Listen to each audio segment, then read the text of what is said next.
श्री त्र्यंबकेश्वर ये ज्योतिर्लिंग महाराष्ट्र प्रांत में नासिक से 30 किलोमीटर पश्चिम में अवस्थित है।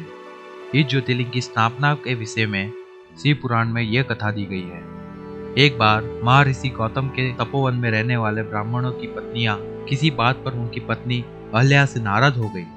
उन्होंने अपने पति को ऋषि गौतम का अपकार करने के लिए प्रेरित किया। उन ब्राह्मणों ने इसके निमित्त भगवान श्री गणेश जी की आराधना की। उनकी आराधना से प्रसन्न हो गणेश जी ने प्रकट होकर उनसे वर मांगने को कहा।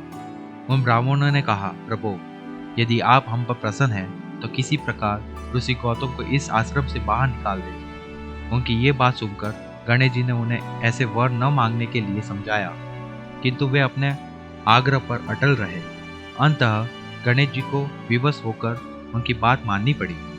अपने भक्तों का मन रखने के लिए वे एक दुर्बल गाय का रूप धारण करके ऋषि गौतम के खेत में जाकर चरने लगे।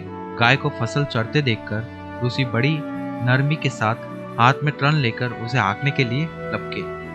उन तृणों का स्पर्श होते ही वह गाय वहीं मरकर गिर पड़ी। अब तो बड़ा हाहाकार मचा।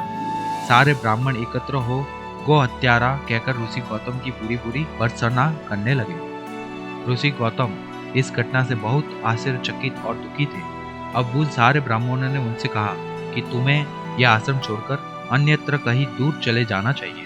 गो हत्यारा के निकट रहने से हमें भी पाप लगेगा। विवश होकर ऋषि गौतम अपनी पत्नी अहल्या के साथ वहां से एक कोस दूर जाकर रहने लगे, किंतु उन ब्राह्मणों ने वहां भी उनका रहना दुर्भर कर दिया।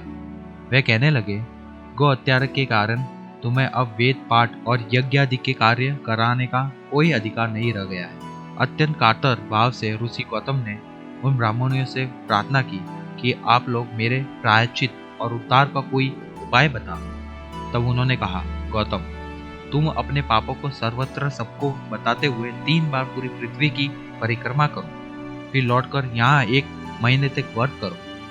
इसके बाद ब्रह्मागिरी की 101 परिक्रमा करने के बाद तुम्हारी शुद्धि होगी, अथवा यहाँ गंगा जी को लाकर उनके जल से स्नान करके 1 करोड़ पार्थिव शिवलिंग से शिव जी की आराधना करो। इसके बाद पुनः गंगा जी में स्नान करके इस ब्रह्मागिरी 11 बार परिक्रमा करो। फिर 100 करोड़ों पवित्र जल से पार्थिव शिवलिंग को स्नान कराने से तुम्हारा उद्धार होगा। ब्राह्मणों के कथानुसार महर्षि गौतम वे सारे कृत्य पूरे करके पत्नी के साथ पुनः तल्लीन होकर भगवान शिव की आराधना करने लगे।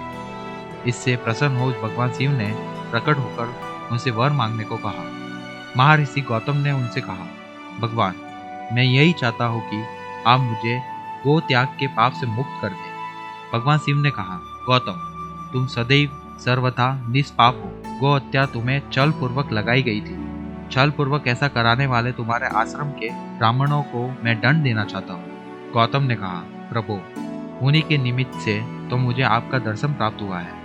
अब उन्हें मेरा परम हित समझकर उन पर आप क्रोध न करें।